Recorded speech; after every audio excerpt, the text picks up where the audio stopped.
Magkano siya? 75? Basta 10 plus. Magkano siya? 120? Ay, 200. Ano lang ako bibili? 200. Di ba kami magtanong sa akin? Alam ko yung presyo niya. Pag hirap mo sa titigas. 200. Ay! Itong size na to. Titigas siya. Bagay malaki naman siya. Dapat kung yung i-rent. Pwede mo i-rep. Pwede mo i-rep. Pwede yung... Titigas siya. Ako ba? Oo, titigas po. Ako ba? Ayan yung katabi niya, oh. Naman. Kasi Napakadami ng utak mo, ah. Mamagitan ng banal na misa at tinatagpo tayo. Meron ako napanood na gano'n yung bumaba.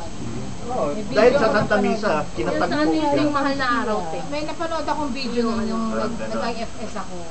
May video. Kaya yung kung makita niyo yung pinos ko doon na huli, doon sa Ilbesata. What is happening? Ito yung nangyayari pag yung kinoconcentrate na road.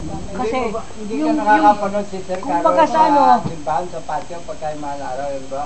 Sa Titi Gloria na, bukas pagkabuhay. kasi Yung apo yung trato. yung presensya ng Diyos, yung presensya ng Diyos, kung tayo nagkakatakbo sa pamamagitan ng Eucharistia. Para bang yung bang sa templo, di ba? May tabi yung templo. Para marating mo yung pinakakataas-taasan na ano ng Diyos, papasok ka dun sa yung Di ba pagka kinoconcentrate na siya, yung pala yung nangyayari. doon magagaling kataas-taasan. Baga kung saan natin nakakanig. Yun. Yung pala, akala lang natin.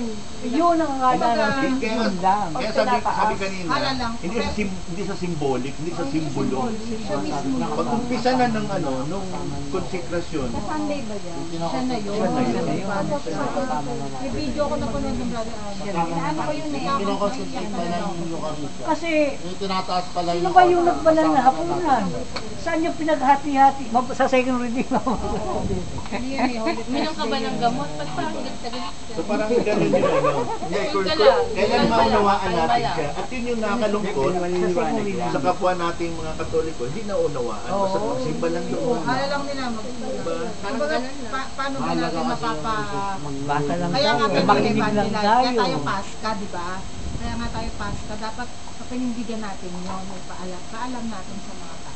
Pero Kaya ang nga- mahirap talaga. Kaya nga, Challenge talaga sa atin. dito natin maunawaan yung kung sino yung sinasamba natin. Tama. Dito natin maunawaan.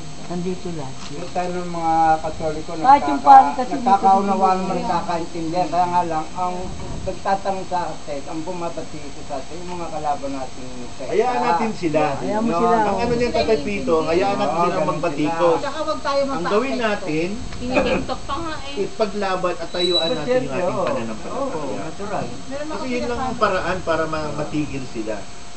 Kasi tinan mo, sino ba talagang binabatikos nila?